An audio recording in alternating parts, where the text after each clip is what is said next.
Welcome back to another episode of The Playoff Picture. As always, it's your host, Wraith Hoops, and beside me, I have that boy, Darion. How you doing, sir? I'm doing good, sir. How you doing? Last round you were what, 3 for 4? Or 2 for 2 and 2? I called that Dallas series correctly. I got the Indiana series correctly, and I was correct about the Boston series, and I was wrong about the Denver series. Yep, I was wrong about that. So you were 3-1 last round. I was 1-3 because I definitely went against you on every one of them. Yeah. Asterisks. I might be a little 2-2ish because I said if the Knicks went to Game 7, it was going to be not in their favor. You didn't have Cleveland beating Celtics, did you? No, you had them going like 6 or 7. Oh, I did have it going 6. How many games was it? It went 5. It was a gentleman's sweep. So technically, I am 2-2 with a little asterisk. But you didn't technically call it wrong, but yeah, because you did go Celtics. You just said I gave Cleveland a little bit better of a chance. Yeah, and I gave them niggas no hope. Well, it also your point was also aided by the fact that what you call them, the Donovan Mitchell was out. Yeah. Both last 2 games. Yeah. So yeah, that was pretty easy. Now, with that being said, any personal thoughts from those series? Who do you want to start with? You want to talk on the boring stuff? Talk about Boston. Yeah. Let's get boring. Let's get boring. So guys, they were. Yeah. Jaylen Brown did Jaylen Brown things. Put some respect on his name when you say Jaylen Brown things. He's not worth 300 bags yet. We're not gonna argue about this, right? It's gonna. Yeah, I know, but it remains to be seen. Now, I respect it. No, I'm not a hater. I think he's worth a lot of money. I just think that he shouldn't have been the first player to get $300 million. Now I understand why it had to happen. And the only way that will justify it is if a ring comes out of it. Preferably 2. But if he can get 1, I'll give him the benefit of the doubt. And I'll say, you know what? You paid $300 million, but y'all brought a chip because in the past 40 years they only have 1 ring, right? And that was 2008. Yeah, 2008. Yeah, 2008. That's a long drought. Long ass time. It's a long drought. Yeah, long time. Go ahead and bring another one. LeBron been holding nuts over heads for a little while, so that's that's kind of another reason. Yep. But yeah, man, that Boston series, just again, hey. I did see a lot of improvement out of some players. Evan Mobley, especially, he does look like a full-time 5. Do need him to just put a little bit more size on, but because again, his jump shot isn't the greatest jump shot. I feel like the lack of not having Jarrett Allen just kind of just highlighted him. It's not only just as a scorer with a lot of spacing around him, but again, his rim protection. Being able to just again shoot the little short middies and stuff like that. A lot of operating out of pick and roll scenarios. I really feel like that was a real shining card for him.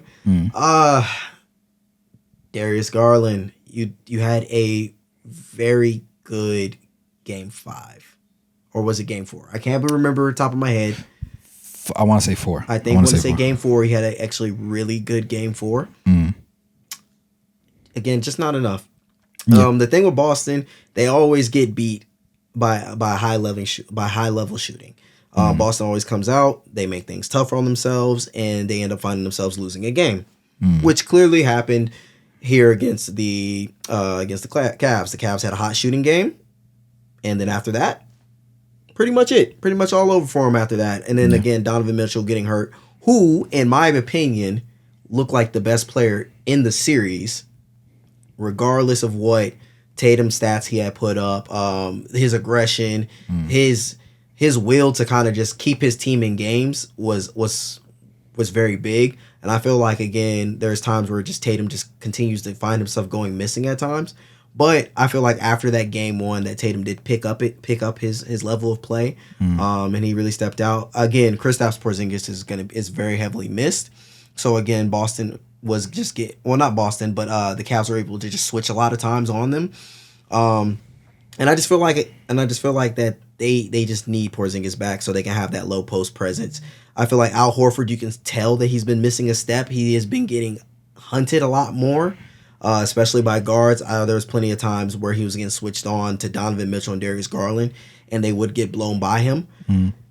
Donovan Mitchell initially is creating offense. Darius Garland is just looking a little hesitant at the rim, just very hesitant in general. Yeah, with the shots with his shot creating. The only really great thing I can say is his playmaking, but outside of that, he didn't really look good this series. And then overall size just played a factor. There wasn't much he could really do against like the guys like Derek White or even Drew Holiday, who also didn't play very well that series, but just again played great defense and just again being a veteran leadership out for those Celtics. Exactly. Yes, sir. Yes, sir. Yep. Yeah, I mean. It happened. It came. It went. It was a foregone conclusion in everybody's mind, and it ended up being over about as soon as everybody predicted it too. So, can't expect much else from that one. Yeah, not much else from them. Sorry, guys. I mean, Cavs. You got to make some decisions. Who is Donovan Mitchell getting that bag? Y'all trading him? Because then you got to figure out what you're gonna do about Jared Allen. Because he didn't want to get the shot to come back in the game. True. And then again, Darius Garland didn't look all that well. Yeah, there's a lot of question marks. Isaac Okoro, poo, cheese. Like, nah, man, you gotta find a jump shot, find some offense. Jeez, man, you were a number 4. You were the number 4 pick in your draft. I thought you were amazing coming out. I thought you were a good player coming out of Mick Eaton. I'm not gonna say amazing, but you were a really good player, a really dog. And I don't know. I really feel like there's a lack of confidence that you're having issue with, and I pray for you, my brother, and I need you to get better. I need you to get that grind because you will be getting traded soon. Don't worry, you will be gone. This is a fact. You'll be gone. Mm-hmm. So if we want to move on to another interesting series out east, Indiana, New York. Hey, I told you them legs was gonna get tired, and they was gonna eventually get trampled out. And the way they started picking up full court in Game 6, you could start seeing them legs getting jelly. Yep. Oh man, you could see it. And then again, just the overall impact of just playing so many games. Injuries started building up. The body started breaking down. Josh Hart didn't look the same after he came with the was it the abdominal injury? I think so. Abdominal injury. Yep. He just didn't look the same after Game 6. Brunson with the hand. You still got OG Anunoby. He has the elbow still flaring up, even though he's out there. I mean, yeah, there was just a lot of things just didn't go well for them. And then Tyrese Halliburton actually he showed up. He really showed up and really looked very, very well to close out those last final games. The Game 7 was just absolutely like the start the game shooting off over 70% from the field. And then the game shooting was 67%. Yeah, you're not going to beat anybody. Yeah. You're just not going to win. Like it. Yeah. It no matter where you're shooting from, it's over with. And I think going into the half, they were at like they were in like high 60s, 70. Like you would at that point need them to be shooting below 30% or about 30% or below for the rest of the game if you were going to see victory. And if you gave up 65%, there's no coming back, brother. You're done. Back. But again, there were some players that did play big. Shout out to Dante DiVincenzo. Game 7. All right. So again, Game 7. Just want to give out some highlights. Dante DiVincenzo. Phenomenal. Did everything he could. And then some. I think he had like really one like really kind of stinker game outside of the whole series. But in the whole totality, I mean, he brought it. He brought his value up tremendously. Played well, hit great shots, was just masterful off the ball. So good kudos to him. Also played very hard defensively as well. So shout out to him. We got to give our flowers to Miles Turner. Kudos to Miles Turner. Turner was hitting threes out the ass. Hitting threes, blocking shots, rebounding at a better rate. Yeah. I feel like with Miles Turner, he was getting a lot of flack. Oh, absolutely. Like he was always on the trade block. And then again, believe it was 2 summers ago they tried to trade. They were trying to sign DeAndre Ayton, but the Suns ultimately matched his contract. Yep. So he could have been traded again. There could have been a different outcome. He wouldn't have been on his team, and so much stuff wouldn't have fell for the Pacers. They probably wouldn't have Pascal Siakam. Probably would have been a worser team because DeAndre Ayton, he cheeks. Yeah. He poo. That's the way it's looking now. Poo cheese. You know? Dominating. Domination. Who makes a stupid ass name like that? Domination. Wait, domination's actually Dominating. dominating. Oh, Yeah. dominating. Nah, he not dominating. He didn't cook. He getting cooked. He's washed. It's bad. He's bad. Oh man, you know, for him to be a number 1 pick, Luka, Trae Young. Who else was in? There were so many other amazing players on his draft class. There was a couple other great guys. It's all good. We ain't worried about that right now. But yeah, man, shout out to the Pacers. Their high octane offense is something you just can't joke around with. They have a lot of guys who have been stepping up, hitting shots. Ben Shepherd, TJ McConnell has been a dog. Mm-hmm. You know, Absolutely. He's a dog. You know, that's that white pit bull right there. You know, what I'm saying? He got a little bit extra sauce to him. He got a little sauce to him. What we say? You know what he's saying? He out there be hooping, man. He be doing his thing. So kudos to the Pacers. You know, hey, I knew y'all guys were gonna make it. I had faith in y'all. Now y'all moving on, playing Boston. And if, you know, by the time you guys see this video, you will have known that they have lost to Boston in game 1, where it was just a shootout from beginning to end. Yeah. Complete shootout. It showed me that the Pacers could make this a 7-game series. Absolutely. This showed me that the biggest issue with them again though is just the lack of wing defenders. You know, having a guy like Benedict Mathurin right now would be just amazing. So you can have another body to put on Jaylen Brown and Tatum, because Aaron Nesmith is doing his darnest. Everything he can and then some. And then some. But he's just there's only one of him with his body and build that can go out there and stand. Obi Toppin had possessions where he's out there guarding him, and he actually had a really great start to the game, but overall he can't guard Tatum and or Brown for an extended period of time. Yeah, he just can't do that. That's just not his game. That's just not who he is. But I do like the effort that he did come out with.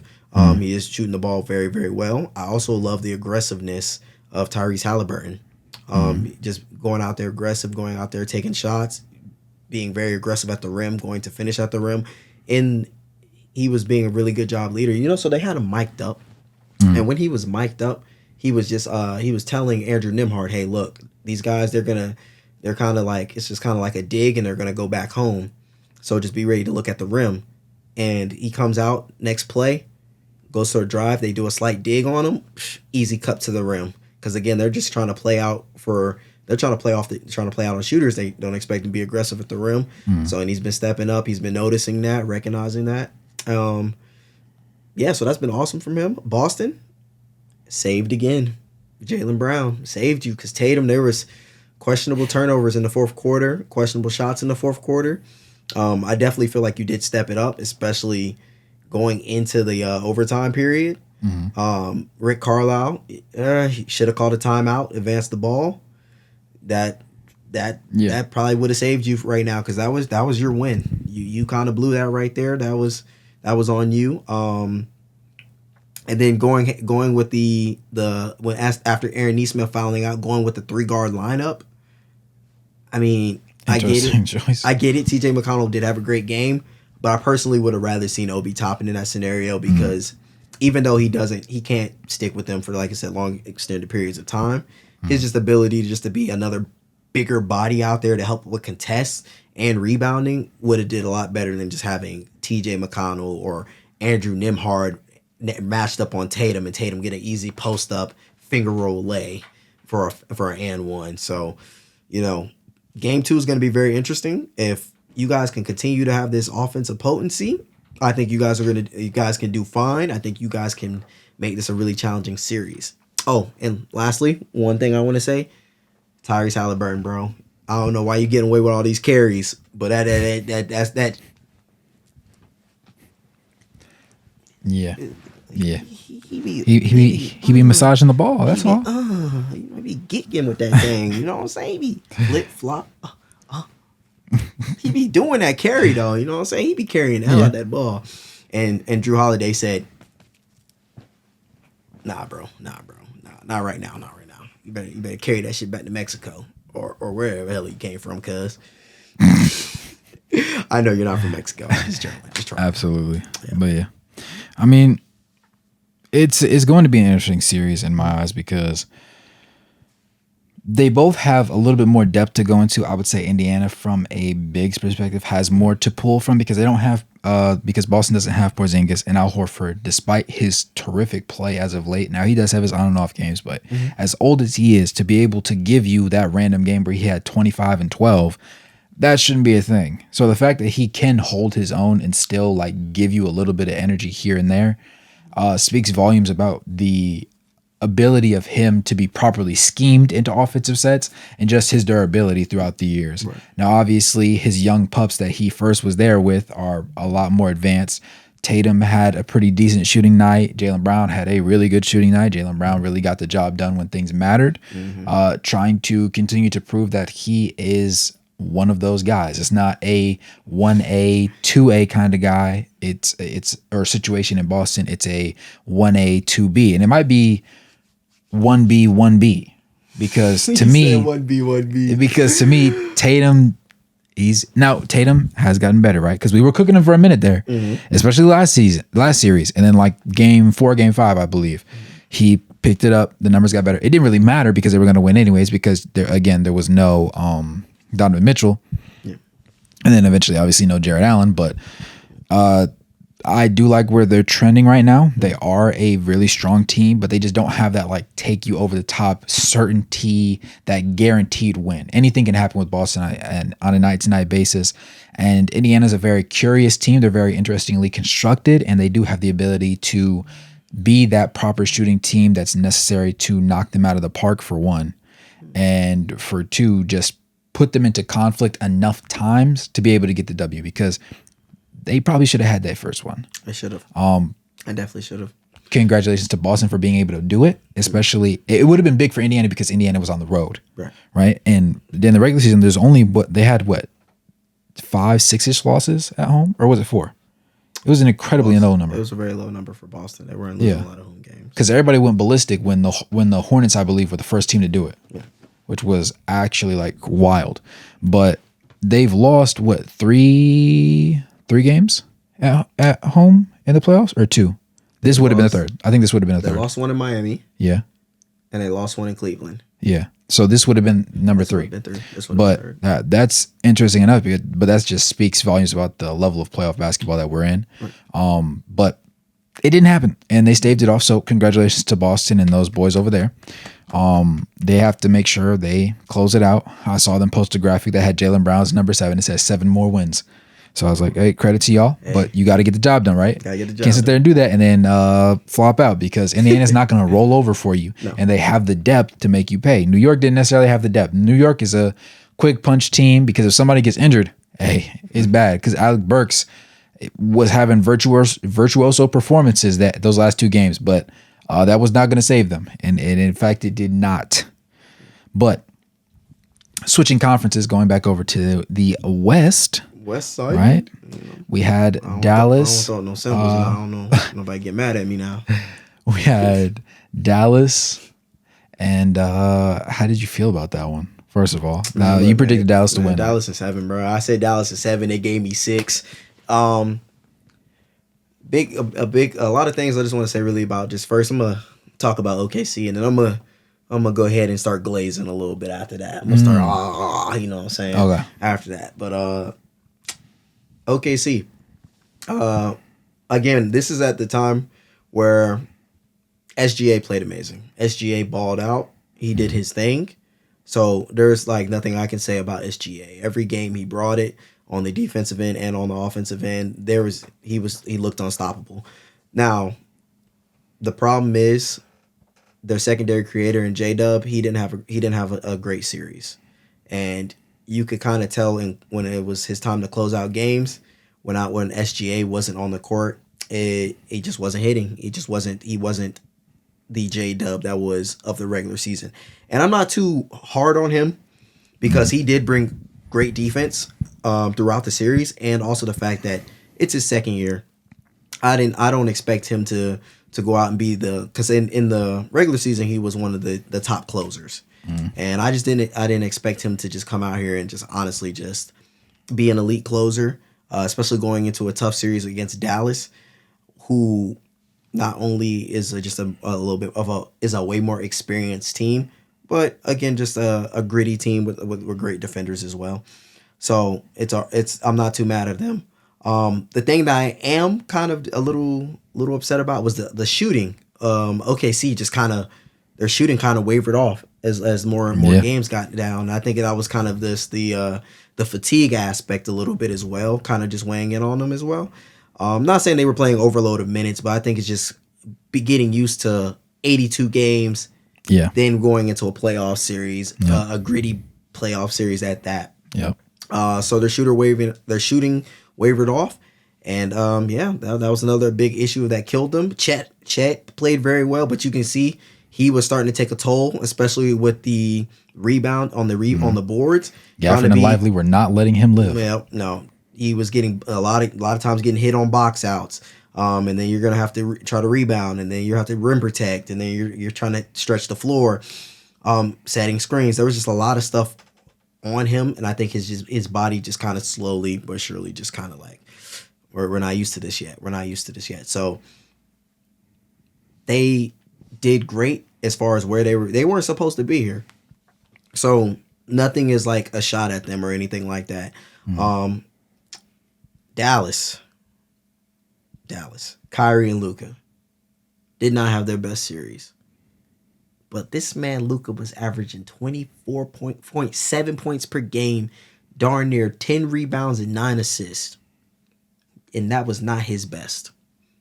He was hurt, hobbled, looked slower than usual, and was excellent. And he still found a way to find his guys in rhythm for great looks.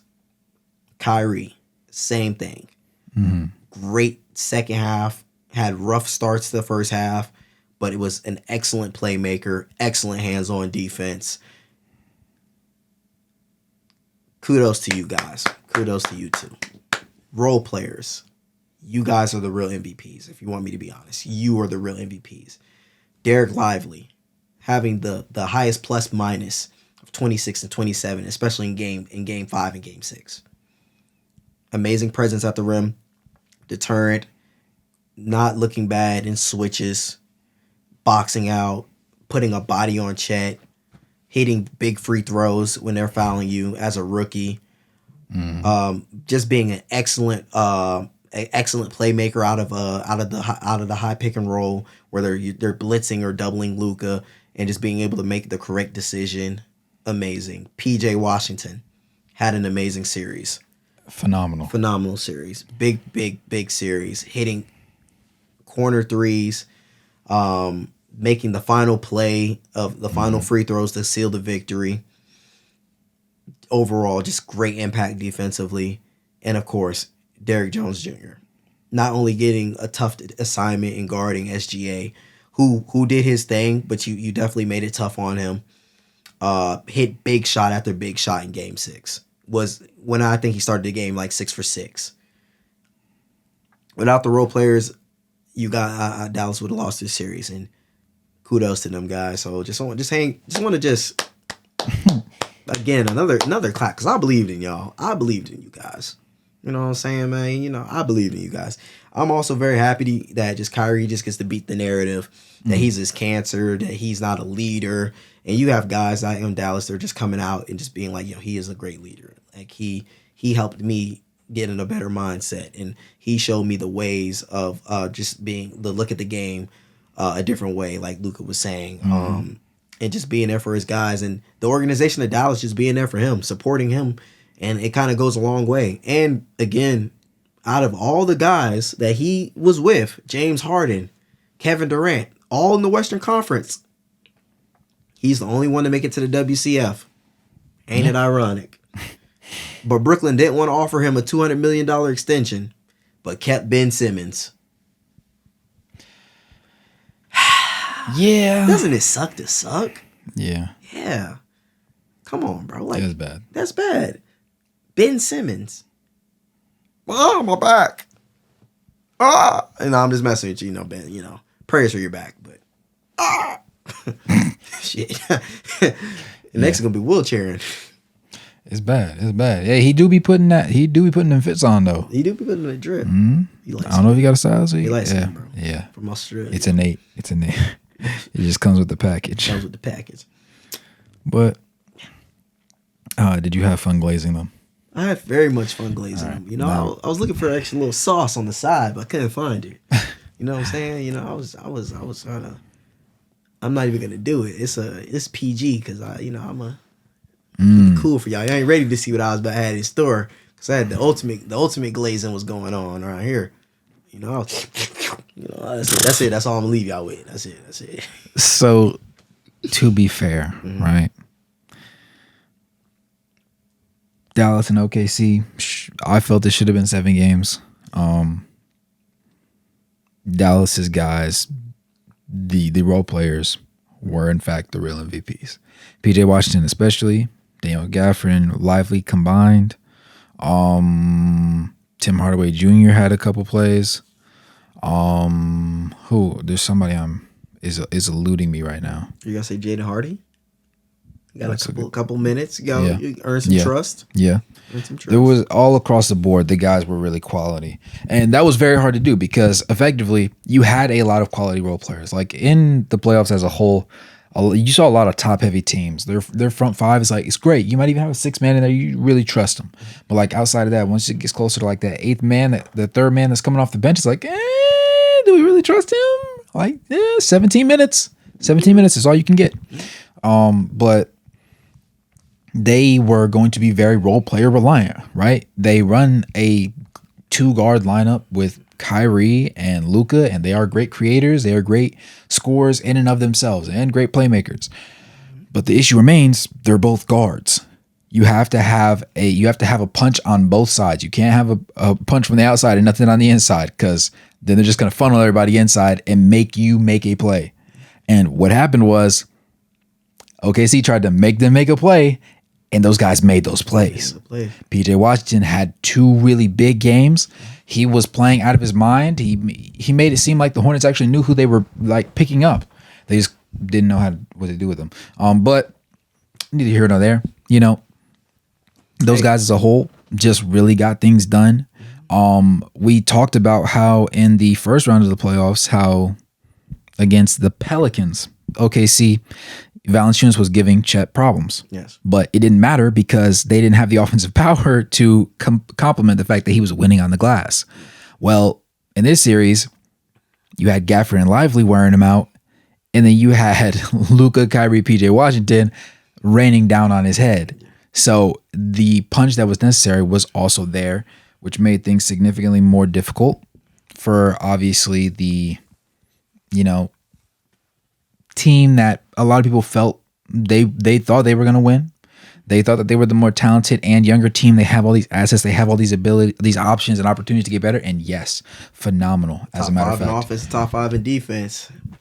But there was 2 guys with great chemistry. They got the job done. That's what it came down to. They wanted it more. Their role players played the part better, and they got the job done. But lovely nevertheless. That said, though, right? We go to the final series, and my personal favorite, and the one that I believe was going to create the Western Conference representative, and subsequently the finals champion, right? The Minnesota Timberwolves and the Denver Nuggets.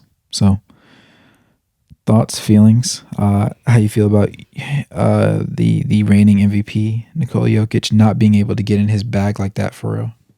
Well, so I don't want to say he wasn't.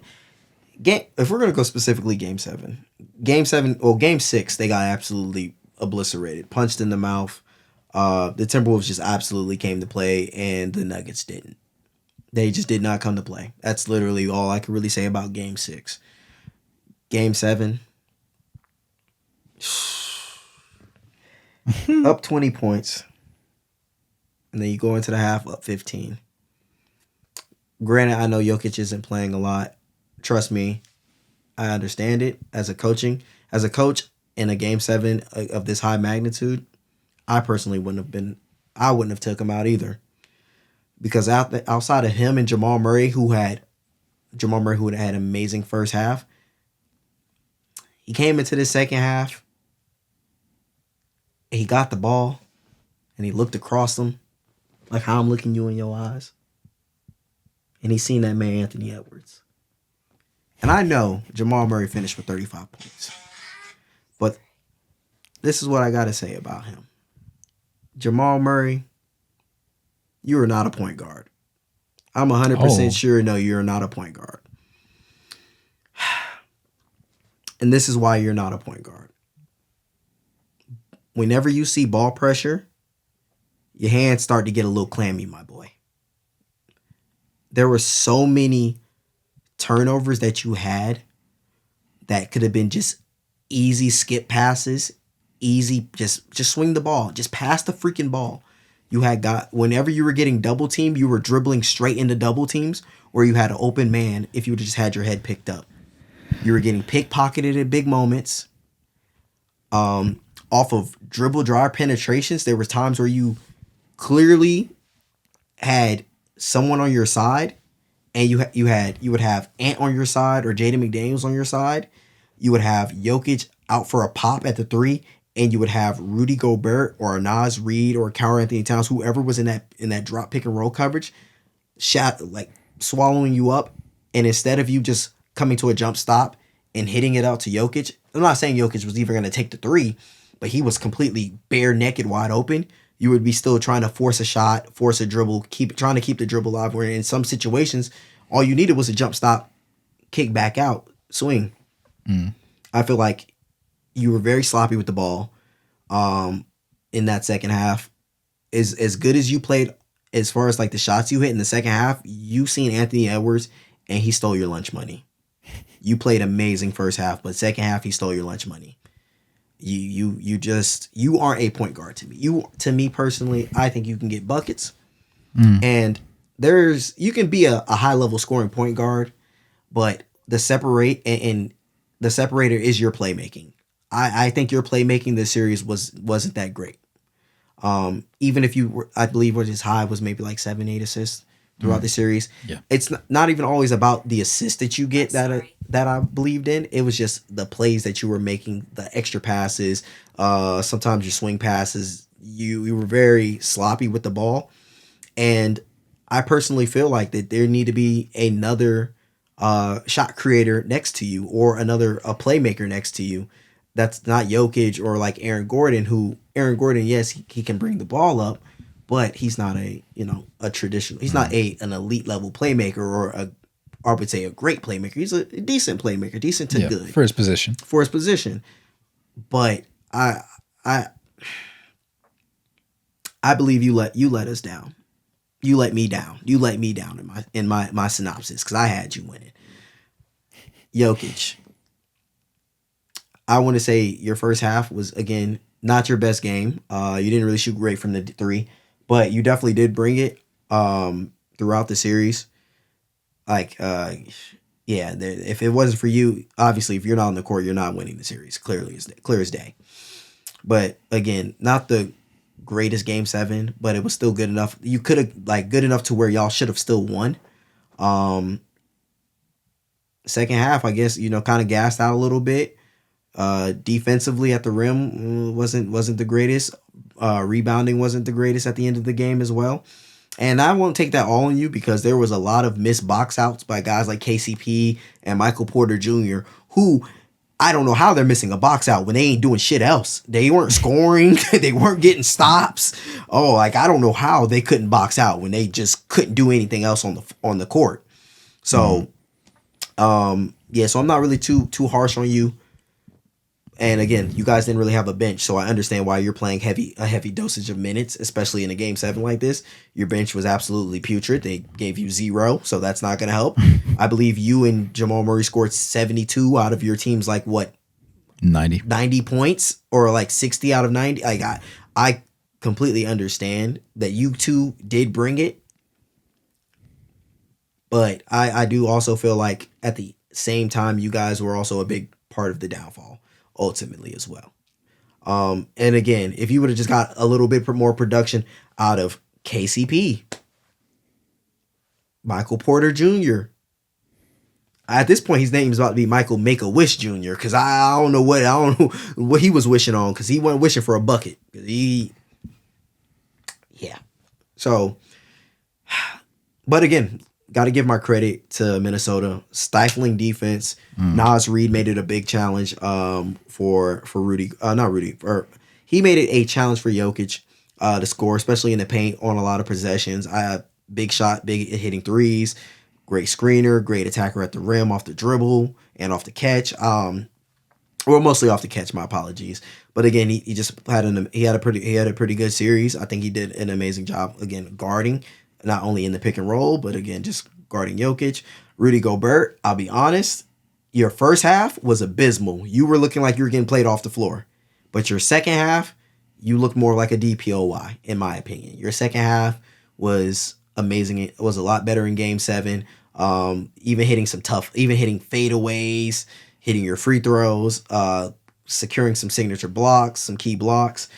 So kudos to you, Rudy. I don't think as a whole you played like a DPOY the whole series, but I definitely think you played up much better in Game 7, which that defines legacy. So credit to you, kudos to you. Anthony Edwards, not a great Game 7 as far as shooting the ball. Amazing Game 7 as far as just the intensity, leadership, and defense. And then again, ultimately, his playmaking looked a lot better as well. So kudos to you, man. You put the hurt on Jamal Murray.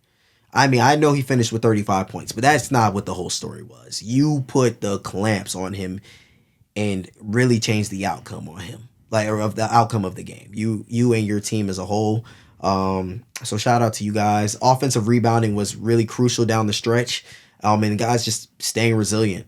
That was the biggest thing of it all. Just staying resilient and then just keep on pushing, knowing that y'all weren't truly out of it just because of a lead at the half. So credit to you guys. Timberwolves fans, y'all are about to go home in 7 to Dallas.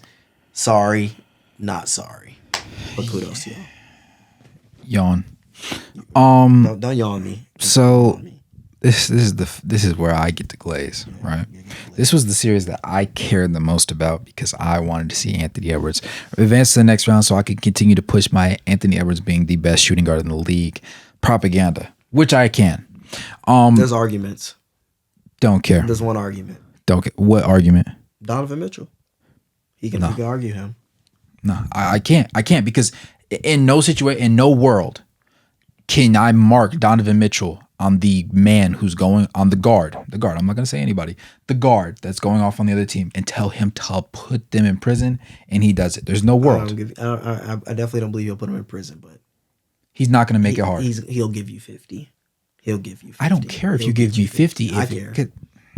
He's going to get you 50. I'm not going to lie. If we line up a couple of traits. When we go to complete skill set. Donovan might be better. No. Donovan might be better. He might be a hair of a better playmaker, but what else does he do better? He's a better shooter. He definitely is a better shooter. Not in the playoffs, he ain't been. Yes, he has been. Not in the playoffs, he ain't been. But look at the teams though. One has nobody, and the other one is. But that would mean that. I think Donovan. No, I mean, and if we're talking about playoff risers, I mean, Donovan Mitchell kind of might clear him. No, Donovan Mitchell was going off in the regular season. We gonna forget what he was doing? Yeah, did we forget what Donovan Mitchell has done in the playoffs? And I recognize back 50-point games. And I respect that, but at the same time, I love you respecting at that. the same time, you act like he was giving us 24 a game in the regular season, but he was giving us like 27, 28. Like he was going off. He was going ballistics. But if we're going off, if we did regular season, and his shooting splits haven't drastically improved. If we did do regular season stats, or if we're just going off that, I'm going off eye test and stats. Donovan Mitchell stats actually are better. I mean, but again, Anthony Edwards is younger. He is younger. I'm not saying he can't be better than Donovan Mitchell. I mean, there's an argument there. I think it's a closer argument that you might not want to have. I can't say he's the clear cut. I think he's better than Devin Booker. I think who? Ant. They both cleared Devin Booker. I've seen enough of Devin. No. I definitely think they're both better than D Book. I've been saying that Donovan Mitchell is better than D Book. Yeah. For the longest, I think they're kind of like right here. Like I'm just not saying it's a clear. I will entertain. If you want to argue, if you want to argue it, that's fine. But I don't think it's a clear. You can argue Donovan Mitchell, but I refuse to hear arguments regarding Booker. I've seen enough of Booker to Am I a Booker hater? Absolutely. But I also give everybody their fair shake. I hate James Harden, but I also give the man the flowers where their flowers are due. Right? That said,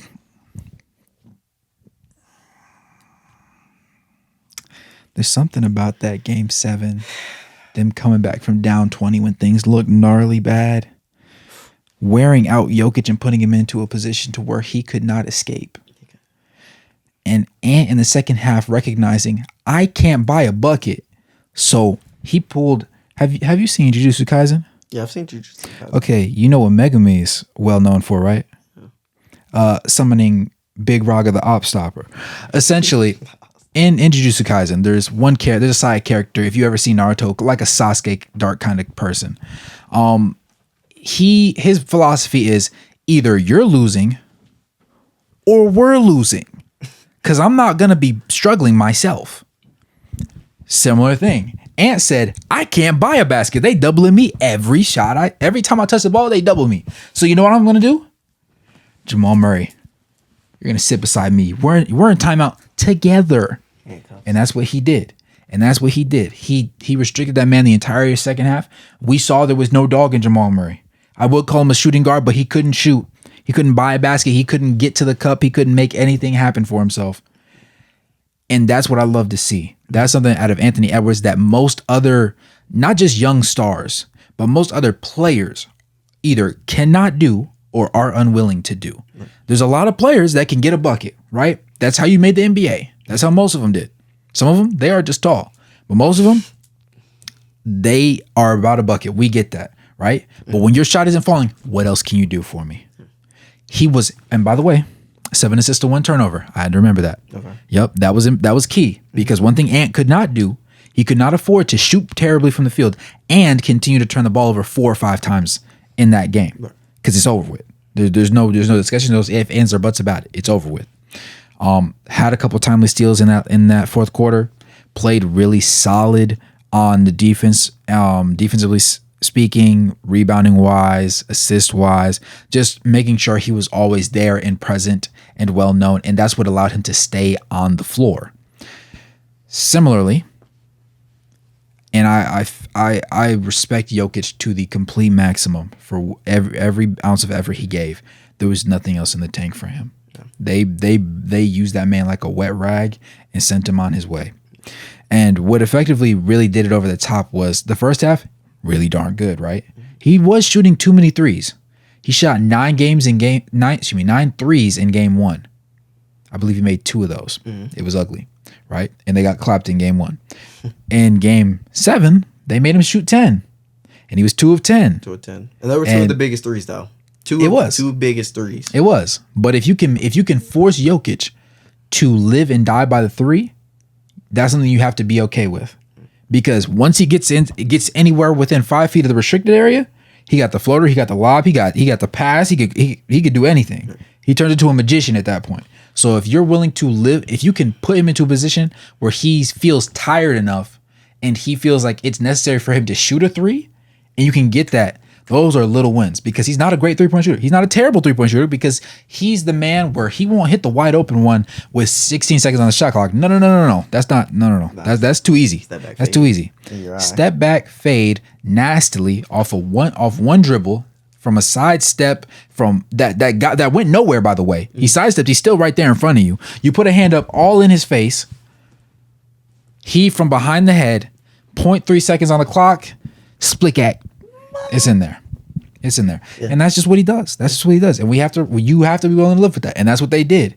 And one key part was usually he gets pulled from the game like late third quarter and at the very beginning of the fourth quarter. They didn't let him get that break. And of course, it's game 7. You don't want to go home. You want to dog it out. You want to make sure you guys stay in it. And when he's not on the court, they're terrible. So he stays out there. Well, in the fourth quarter, it really started showing, because then we started getting around that 6-minute point, and you ain't getting no break before, big fella.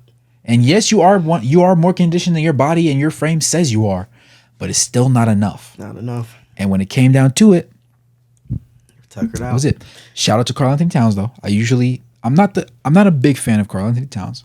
I have my choice words about him, but he did do his thing. I'm gonna give him that. He played pretty well. He had a pretty good series. I would definitely say that. Yeah. Yeah. Yeah. Yeah. You seeing that, right? You seeing that, right? Yeah. Yeah.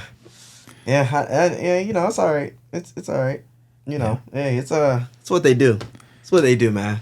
If y'all haven't known right now, Dallas just took game 1 on the road to 7. On the road to 7. On the road to 7. That's all I'm gonna say. I assure you, I am not concerned. The Timberwolves will get back. I do not trust Dallas to be a stalemating, hard-nosed team at home. They're not as dangerous at home as the Celtics have been known to be as a formidable opponent. Will it be more difficult than the Timberwolves being at home? Of course. But I watched them steal the first 2 games in where? Denver. In game 7 where? Wait, no. That was a home game. Yeah. Psych. But I saw them go high altitude and take that sweep. So that was enough for me to feel comfortable with them going anywhere on the road. And as much as, Dallas fans do come out to games, Dallas fans aren't nearly the most menacing fans in the league. No.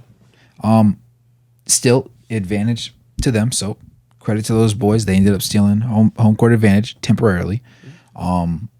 Trust and best believe that Anthony Edwards and those boys will end up standing on business and getting back game 2, evening it out, and then going on the road and taking that first game over there. So I'm gonna tell you this now. This isn't a good. I think this series is a lot more favorable than Dallas than actually what people want to believe. On what grounds? Well, okay. So again, Jokic is the best player in the world, but he's a center. He is a center. And a lot of times when it comes to shot creation, that was like the biggest issue with Denver. Outside of Jamal Murray, they didn't have any other shot creators. Well, they have 2 of the best in Luka and Kyrie. And when I was watching this game, I remember Ant come out in the press conference. He was like, "Yeah, I got Kyrie. I'm excited." I was watching the game, watching the first half, and Kyrie and Luka were going absolutely to town on Anthony Edwards. Going to town on him. He could not stay in front of neither of them. Not on ball screens, not on regular isolations. And the thing about it is, Luka's a bigger guy. And Anthony Edwards might be strong, but he doesn't have the strength like Lu Dort has. He's not the strong. He's not as. I think Lu Dort is stronger than Anthony Edwards is. As far as especially physically, I think he's stronger. And there was a couple possessions where Luka just come over here, come sit on this lap, bye, took him to the post and one finish. Spin move off of him, finish in the paint. I feel like Jaden, again, because this goes back to crediting, this goes back to discrediting and cooking on Jamal Murray. I already told you, he's a 2 guard. He's a 2 because of his lack of playmaking. Kyrie and Luka are both really great playmakers. So even if you do press them the way that you do, it's not gonna affect them the way it would affect Jamal Murray. Because even if you do say, okay, we'll press up on Kyrie, especially, well, we'll just let Luka take it up. And then it's kind of vice versa. And you have 2 guys that are excellent playmakers. So it's like, how much can you continue to press up on them before they get by you? And Luka's not going to get by you with speed, clearly. Yeah. He's not. He'll slow-mo you down there and just kind of just angle, keep you on his hip, keep you on his body. And that's one thing Jamal Murray isn't as good at that Kyrie he's not as good at it compared to Kyrie or Luka. And also those guys, I feel like Jamal Murray was more rushed in the sense of with the pressure, where compared to Kyrie and Luka, these are cone drills for them. I feel like their shot creation, their ability to shot create is going to be a lot more difficult to defend. And I know they seen D-Book, they seen. Dang, yeah, no. Now that I kind of think about it, that's really the only real point guards they have seen in this series is Kyrie and Luka, because they play D-Book, Bradley Beal, and KD, who none of them are point guards or really high level playmakers. That was series 1, and series 2 they played Jamal Murray, and as you can see what that defense did to him. Yeah. So, not saying that Devin Booker isn't a good scorer. I just really, or they're not playing against, they haven't played a great scores. I just feel like when they were in the Sun series, their great scores were kind of limited to the system that they were in because they lacked a point guard. And it was a little bit easier to defend compared to where it's more of the system in Dallas. Again, it is a lot of heavy pick and rolls, but you have elite pick and roll maestros out of it. Compared to, D Book and Bradley Beal or even Jamal Murray, who I definitely don't think is an elite pick and roll player. I think he's good enough to come out of shots for it, but I don't think he has the level of the passing ability that Luka and Kyrie, because there was plenty of times where they're coming in the pick and roll and they're in this drop coverage and Luka's still finding easy backdoor passes or easy swing or easy skip passes that none of these other guys they played can make. Even Kyrie can make these plays. So I feel like that matchup in itself is a little bit harder. I don't think Jaden McDaniels can guard Luka. I don't think any of them can guard Luka. I'm just be honest. I don't think any of them guard Luka. I think Ant would have a better chance of slowing or stopping Kyrie. I do agree with that. I feel like he's going to get a game on him. But I think it's going to be a bigger challenge than it was guarding Jamal Murray, especially in ISO situations if it even leads to that. Well, when I was watching game one, it didn't matter who Ant was guarding out of the two. He was getting cooked. And again, I also feel like the bigs match up just a little bit better as well because now there's more paint protection. So when Anthony Edwards is driving, when he does get these drives to the rim, he is going to either be meeting Daniel Gafford or Derek Lively, who are pretty good rim protectors.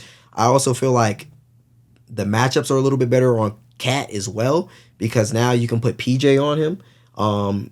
And again, Aaron Gordon was their best defender, period. On ball, help side defender. And you would have to put him on Ant, which would either lead to Michael Porter Jr. or KCP guarding Karl Anthony Towns or even Jokic, who aren't pretty much really stellar on well, KCP, he's older. So I'm not gonna say he's a bad perimeter defender, but he's not what he used to be. I think he's serviceable. Yeah. But I think when he's not hitting his shots, it's pretty bad. It kind of doesn't make up for it as much. So when there was matchups with Anthony Edwards, now you have like a guy like Michael Porter who's out on the perimeter against Cat, and Michael Porter Jr. isn't the greatest defender as well either. Plus, he's not hitting shots, so it kind of really just takes him out a little bit compared to where you have PJ out there. Even when he's not hitting shots, he is still a pretty good defender, good to great defender. So I feel like it's just the matchups are a little bit better. And like I said, two elite guards who are clicking right now. And I really feel like that's going to be a trouble for the Dallas, for Minnesota. So I see what you're cooking, and I don't entirely disagree. However, I would say that the biggest difference between, say, this Dallas team and Phoenix had 3 individual creators that could do iso ball very well. This team isn't as disciplined as Denver was, but they're also more together than Phoenix was. So they're getting the best of both worlds. And when you get a situation where you have Luka, who's a very slow rolling change of pace kind of player, and Kyrie, who is literally the most skilled and crafty player the NBA game has ever seen, those are 2 different tastes. It's like, do you want sweet or sour? It's a Sour Patch Kid. There's no way to escape it. So any situation where they're gonna have to figure out who feels most comfortable guarding which one, right? You're not gonna be able to hold both of them the entire game. No. You just need to have each of them have 2 to 3 bad shooting nights. If you can make them shoot in the 30% on like 20, 25 shot attempts, you played a really good game. Right? That you played a phenomenal game, actually. And then it comes down to, okay, did we do our job on offense? But you have to figure out, you can't keep going back and forth, switching guys every other thing. Because you keep switching. If I went from guarding Luka, who's trying to break me down real smooth, and then he's going to try and body me up, to Kyrie, who's literally going to do one move, and then as soon as I reach, he got a counter to that counter, and he's gone, right? That's completely different. They need continuity. They need consistency. And then not only are your two people initiating the pick and roll extremely intelligent, but your rollers are also extremely intelligent as well, right? I say Jackson Hayes is a poor man's Derek Lively. We've talked about this. He is not no poor man's Jackson. He is not. He is. He doesn't have the IQ. Exactly. He don't got the hands. Exactly. He just ain't. He's not like. He's not. He's big and light skinned. He's not even supposed to be in the NBA. He's big and light skinned. He's not supposed to be in the NBA. He's big and light skinned. He's not supposed to. I can't even go. I can't go that. He's not supposed to. He is a serviceable role player, but not on a contending team. He couldn't play on the Pelicans. Like he can't play any. He's not gonna. He's out of the league next year. No, I don't know. 2 years he's out of the league. If he's not on a contract, he's out of the league. Don't be surprised if he gets waived. I could see that. No, he's not. He's going to be trade fodder. He's not good. He's going to be trade fodder. He's not good. He's trade fodder. He's not good. Now, I'm not saying he's good. I'm just saying he's poor man's Derek Lively. He can't be poor nothing. He has the frame to do what Derek Lively does, but he doesn't have the brain cells to do it. Derek Lively's like 7'1". Jackson Hayes is like 6'8". No, he's 6'10". Jackson Hayes is short. He's 6'10". He's not that short. Boy. He's not shorter than LeBron. Look, I'm about to pull up them height. The height with shoes on. Hold on. I got you. Mm-hmm. Yeah, you do that because these is lies right here. All right, hold on. 6'8" is an insane thing to say about that man. All right, cool. I got you. We're gonna go on ESPN. Da-na-na. Why they lying and say he's 7 foot? He is not no 7-footer. He is not no 7. Thank you. So so even without shoes, right? If they measure them with shoes and he's 7 foot, most basketball shoes are like an inch to an inch and a half, maybe 1.75 inches, right? So let's just take 2 inches off. He's 6'10". I gotta go to giraffe measurements. Measurements. Okay, he's 6'11". He's 6'11 and a half with shoes. Okay. So yeah, he's 6'10" barefoot. Okay, barefoot. Okay. All right. Okay. Exactly. But he's not Derek Lively. He's not a poor man's Derek Lively though. He again. You can't. You got to be a poor man's of something. You got to at least be something. And he ain't something. He's just not. He's just tall. He's just a tall, athletic guy. Real. That's it. I feel like that's just disrespecting Derek Lively by putting their names in the same sentence. I feel like that, bro. Personally, from what I've seen from Derek Lively, I think Derek Lively is going to be a top 10 center in this league. Yeah. He's going to be a top 10 center in this league. Yeah. Like, he's going to be, to me, he's going to be better than what Clint Capella ever was. Oh, of course. He's already there, in my opinion. He's more intelligent. Yes. He's more understanding. And that's another thing. And I feel like the jump shot is going to come. Yeah. I feel like that's going to come. I feel like him just playing with Luka is just going to just continue to make him better. Being in the Dallas culture, having Tyson Chandler work with him, he's gonna be a top 10 center. He might get sneaky. And he could be just as good as he could be better than Miles Turner. And I think Miles Turner is a darn good center. Miles Turner is a good center. He's a good center. He's a serviceable center, yes. Not serviceable. He's good. He's serviceable. He's good. He's serviceable. Good. Serviceable is like not a damn guy. Serviceable is like serviceable. I gotta think of like some backup centers who are like serviceable. Serviceable? That's what you think serviceable to you is a backup? Yeah, I mean a high level backup, like a good backup service. To me, serviceable is just like somebody that you can rely on to give you a borderline double every night. I think serviceable. Not a crazy double, not 20 and 12, but like 15 and 8, 15 and 10. Ish. I think serviceable is just he doesn't hurt you. Like he's good. Like he's solid. He's solid. Serviceable. Like I put you out there, you ain't gonna kill us. Then in your range, yes, he would be a good. Yeah. And Jackson Hayes is trash. Poo-pooey. Yeah. Yeah, he's not him. Yeah. But yeah, the thing that's gonna be most difficult is those pick and rolls because a lot of people won't like it. Listen, I'm a Rudy defender till the end of time. Yeah, I see that. Because I love it.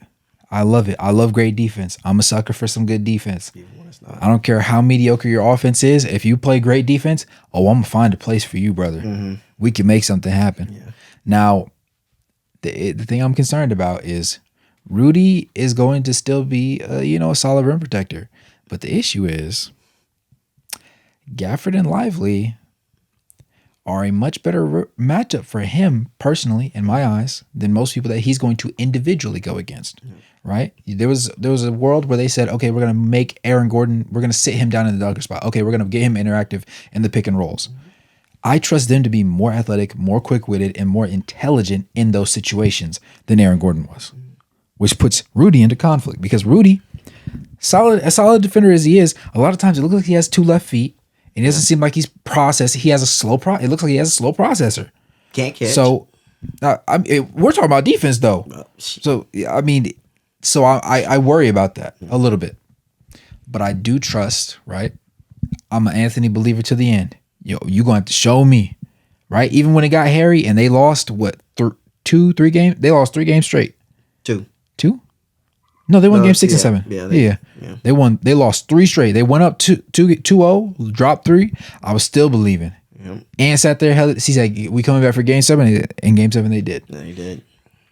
And I gotta believe. I gotta trust the process. I gotta trust that Naz Reid is going to be a productive role player and not fall off the edge of a cliff. I gotta trust that Naw and Order are gonna find a way to get something done. They don't have to get stops every possession. I don't need that. I just need them to make life difficult, because the moment you let Luka and Kyrie get comfortable, they both don't have to go off at the same time. If Kyrie goes off in the second half and Luka goes off in the first half, right? That means somebody is always giving you a bucket the entire 48 minutes, and that's not something I want to live with. Well, this game they were going off the whole game. And another thing is, you're definitely not gonna like this. Go ahead. Luka, he kind of clears, and I'm just gonna be honest, he kind of clears him. In what sense? And as a basketball player, like outside of defense, Luka kind of is better than him at everything else. Like Ant clears him on defense. Playmaking, it's not close, Luka. Scoring, I'm gonna have to go right now. It's closer, but it's still Luka. Finishing at the rim, I'm not gonna lie. By statistics, not going off of like the moves or the high level finishing, just off the statistics, Luka is actually probably like a top 5, if not top 3 finisher in the league, which kind of sucks because he was actually over SGA, which I had to find out that the hard way. So yeah, Luka. I'm not gonna say he clears him. Clears is crazy. Clear is crazy. I'm not gonna say. I understand when people say, yeah, he's not Luka. I'm hating a little bit. If people say Luka is the better statistical basketball player, I will respect that take. I am required to, by my understanding. Luka is better, and better is a tough thing to say. Luka is better than him. Better. I'm sorry. He is statistically the more preferred player. That's what I will say. Because so if you're starting a championship team from base, right? We randomize the rest of the players. It's Luka. You're 10 guaranteeing out of 10. Luka 10 out of 10, bro. I can't. It's one thing when you're him hobbled. He was hobbled, barely on one leg, and he was giving you 25, 10, and 9. But he was also shooting in the 30s from the field. I get that, shooting putrid. Yes. But that's him hobbled. Yes. He's hobbled. Yes. That's the key word. And the only reason they made it out of there was because all the role players locked in, right? No. And his secondary creationist was Kyrie Irving, literally the most skilled NBA player of all time. No, if you give him Bradley Beal or Devin Booker in that position, he'd still make them. No, that's how good Luka is, though. No. Like, I'm gonna be honest. If you put Ant on those, no. This is what I'm saying. Kyrie was that good in that series to offset the poor shooting that he was experiencing. Kyrie didn't have that great of a series either, because he was averaging, I believe, he only averaged like 15 points against OKC. He didn't average that much against OKC when he needed a bucket. Oh yeah, he did. But when you needed somebody to keep you in the game. But so did Luka. But really, it was really more so their role players stepped up more than anybody as far as hitting shots go. Yeah. But my point is though, if he's hurt, and the reason why he was shooting as bad is because he's hurt. It's clear as day.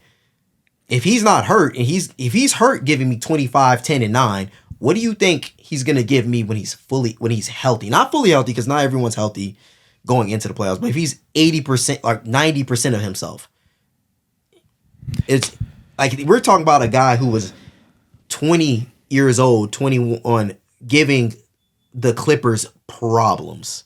Absolute problems. A prime Clippers. And I'm gonna be honest, I don't think Anthony Edwards is, because Anthony Edwards is on a great team. Let's not get that wrong. I don't at the same age when they were at the same age, Anthony Edwards was not doing what Luka was doing. He just wasn't. And I'm sorry to. And then Anthony Edwards is as great as he is. What do you mean? As far as like not even just statistically, but just kind of like taking his team to the playoffs. And I want to say that Dallas wasn't even like really had the better team. I mean, Jalen Brunson was good, but he was coming off the bench. But he was like Luka was really like their legit only shot creator when he had KP. When he had Kristaps Porzingis when they played in the bubble. Yeah. Bubble. He was a fucking amazing, like fucking amazing. I'm not gonna sit there and act like that iteration of Luka is miles ahead of this version of Anthony Edwards. You could argue they were. I wouldn't say miles ahead, but you could definitely because argue, that version of Luka was shit on defense. This version of Luka is at least serviceable. No, now. I agree, but that's the thing though. But to me that makes it closer because he was not the same shot maker that he is now. Nah, he was hitting, but he still hit game winners against a. But he wasn't this. I'm talking about in totality. But he was still taking on a prime Kawhi and a prime Paul George, where they were at their elite on defense, like they were at their one of their best defense. Yeah, that's fair to say. And they were absolutely nothing for him. Nothing for him. And yeah, you want to argue he wasn't that. No, they were nothing to him. He was killing Paul George. You make it sound like he was shooting 49% from the field. He wasn't. He shot amazing. He shot better than he should have. He shot amazing. I will give him that. But he was not. We're not going to sit here and act like he elevated his game. Oh, he was shooting out of his mind in that series. He was. He was absolutely balling on them. I don't worry. I got you. While you look at that, I'm going to go ahead and talk a little bit about the game that just occurred. Luka going. I can live with Luka giving me the 33 that he gave this game. Are you ready? Yeah. Which one do you want? Do you want game 7 or game 6? I mean, do you want his first time playing them or the second time he played them? The bubble. The bubble one was his. So he averaged 31 points a game, 10 rebounds, 9 assists, shooting 50% from the field and 36% from deep. Okay, so most of his shots came on the interior then. Yeah. How many 3-point shot attempts did he get up a game? Does it say? 7. Okay. Yeah. So it's a respectable percentage. The next time he played them, I know he did them birdie the next time. He played them, he averaged 36 points, 8 rebounds, 10 assists. He averaged 49% from the field, 40% from 3 on 11 attempts, and took them to 7. I'm not gonna lie. There's not one playoff. Well, no. Yeah, I'm not gonna lie. It's the sole single option, like the sole single guy, because KP wasn't really crazy effective that series. He wasn't crazy effective that series because that's the reason why they ultimately ended up trading him. Yeah. And this is before Jalen Brunson became Jalen Brunson. And again, I think Luka was 21 maybe, 21 years old. I don't think you put Ant in that same situation. He does the same thing because that playmaking it's diabolical. I'm gonna be honest. I don't think Ant has had a better series than what Luka had against that Clippers team, that prime Clippers team, the second time. That's fine. I'm sorry, and I respect your Luka take, but yeah, for me personally, because of and I think the difference is you're willing to take his offensive value and say that it will vastly cover what he was lacking defensively, and I respect that. But for me personally, I just value defense too much to exclude it like that. So if you give me that and just the vibe that Ant gives, so if you will, as corny as it is to say, the aura of Anthony Edwards, even thus far, I feel like him losing is not him losing a game, but him losing a series just seems. It feels difficult to follow him. He's the only player in the playoffs right now where it feels that way, right? I don't feel that way about Karl-Anthony Towns. I don't feel that way about Rudy. I don't feel that way about. I don't even feel that way about the players in the East, right? I definitely don't feel that about Hallie, right? I don't feel that really about Tatum. Jaylen Brown's kind of making me feel some sort of way, but he's supposed to be the secondary option to Jason Tatum. So in that vein, I'm not allowed to. Okay. But the thing with Dallas is I feel there's been so many times where I've seen, like, even in the regular season, I've seen Luka have immaculate games, like phenomenal games. And his co-stars were just either mediocre or just the other team just literally went off too. And so it meant nothing. So I have difficulty conceptualizing the fact that Luka can be phenomenal and I should expect him to win his games. I feel that way about Ant, though, and the way he carries and conducts himself. So let me ask this the question. Do you think if Anthony Edwards plays elite defense and averages 20 points this whole series, you think they're going to beat Dallas? Yes. I believe they're going to beat Dallas anyways. No. I believe they're going to beat If he beat Dallas averages anyways. 20 points per game Yes. and plays elite defense, Yes. he's not beating Dallas. Yes, because he won't beat you Dallas. saying he plays elite defense means he makes either Kyrie Irving or Luka shoot 30-something% from the field. That's what I define elite. If you hold your matchup to shooting 30-something% ballpark. But elite, that's elite. You can play good defense and hold somebody in the like 45%, right? You play great defense, they're shooting closer to like 42, 41. You say elite, I'm talking 30s. So all NBA first team all NBA first teams, they're elite defenders. Herb Jones is an elite defender. Yeah. Do you think he played elite defense on SGA this series and against the Pelicans? Well, no. No. They didn't have the means to do things the way they should have. On offense. Correct, but that also bleeds both ways. Yeah, it does. But offensively, they didn't have enough punch. Could have made it tougher. It could have been a close series if they had offensive play. But in that same vein, they played great defense at times. In that same vein, though, Valanciunas, people will never appreciate how great a series he had because it didn't fucking matter. He won on the glass. He literally did his job to a T, and then he tried to make up for what was missing with the Zion-less and the Brandon Ingram-less, who was literally in the game. But it didn't matter because he was so good, but everything else just didn't fall into place for him. So I tell you this now: if Anthony Edwards averages 20 points this series with elite defense, they will lose in 6. They will lose in 5 games. They will get 1 game because as good as great defense as he could play, it's not going to be. Would not be as great. Like he's going to have to be a 30-point per game scorer, a 20. Not even 30-point per game scorer. 25, 27, 26, 27. They can conceivably win it with 25. The thing is, you're saying elite defense. I just defined elite defense as 30-something%. Now, in this game, Kyrie was 12 of 23. Luka was 12 of 26. I like Luka's numbers. 12 of 26 with 3 of 10 from 3. I love that. Yeah. He still gave them 33, though, right? But I can live with that because he shot 46% from the field, 12 of 26, and he was 3 of 10 from 3. And they lost. Right? But I can live with that. They didn't get blown out. They lost by 3 points. No, at home. So I can live with that. The issue is you can't have Luka shoot and let Kyrie still go off. Kyrie can't shoot 52% from the field. You can't let him go total 23 and only shoot 3 threes, right? Yeah. He missed all his threes, but he only shot 3 of them. And you know what's crazy? Your boy's average. You know how many points he scored? 19. Go ahead. He probably played, But was there elite defense played? Well, at the beginning of the game, no, he was getting absolutely fried. He was getting fried by them. No, he was legit getting fried by them. Regardless. Back and forth. Regardless. But even still, he probably in second half, he picked it up though, played better defense, and he gave you 19 points. Okay. And you would live with Luka shooting that. But if he's only scoring 19 points and they're still losing by 4 or 5 points. But that's not elite defense. That's good defense. That's good defense on Luka. Okay. Because I said mid-40s is good. He's not going to. 46, 45% is good. Great is anything 43 and under, right? 43 to 40, that's good. That's great. If you can make Luka shoot 38% while taking 26 shot attempts. I don't and he gives you 20 on good efficiency. I like my odds because you only were able to win by 3, even with both of them combining for 24 for what? 49? And you're still the best offensive player on your team.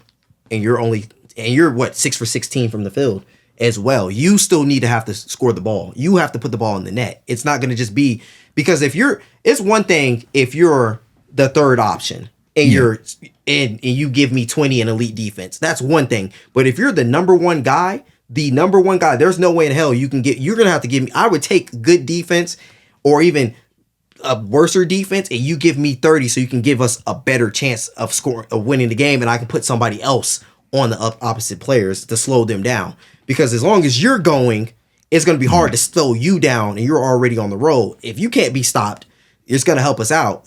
We can scheme around that. Anthony Edwards can't give you 20 in elite defense. You're not going to win the series. You're not against no Kyrie and Luka. Well, we'll see. We'll see if one of those games comes up. If he shoots like this again, they're not winning. If one of those games comes up, we'll see. 6 for 16. 37% from the field. Like I told you, he got to have good efficiency with his 20. Right. Good But Jaden efficiency gave you 20. nah, your boy Cat 6 for 20. Yeah, that can't happen. Yeah, nah, that can't happen. But like I said, it's a And the better, thing is, it's a and better even matchup. Better matchup. PJ is a better. It's a little bit more bigger. I wouldn't say like super big on size as far as weight, but just being able to be more versatile, quicker on the perimeter and stuff like that, and a little harder to post up. So, yeah, and then yeah. I mean, yeah, you gotta figure that out. You gotta figure that out because because I'll be honest with you, if he scores 20 and gives you elite defense, I still personally feel that Luka and Kyrie, because you can't guard both of them at one time. Correct. It ain't possible. But I personally still even feel they're gonna still find a way to outscore you guys because I'm not putting all my faith in Jaden McDaniels giving me 20 a night. And Cat, he's not a number one. If he's just not your number one, so I expect him to give me 20 a night. I expect him to give me 20. So if you're giving me 20 and Ant's giving me 20, that's combined 40 points.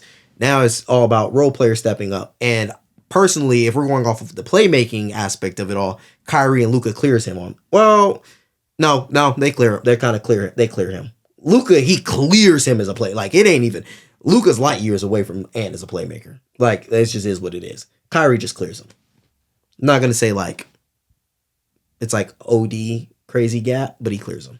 Luka, it's a gap. There's a trench. Fill that shit with water, a bridge, whatever hell else you want. It's an absolute clear. Like I said, yeah, good efficiency. A good efficiency 20 from Ant with elite defense, holding one of those two players under 40% shooting while they shoot 20 plus field goal attempts. I like my odds. Like I said, he shot 46% from three. I mean, from the field, 46%. Yeah. You know, league average is 45. Yeah. 45. So he shot above league average. His three is yeah. And that's what I love the most. His three, yeah, I agree.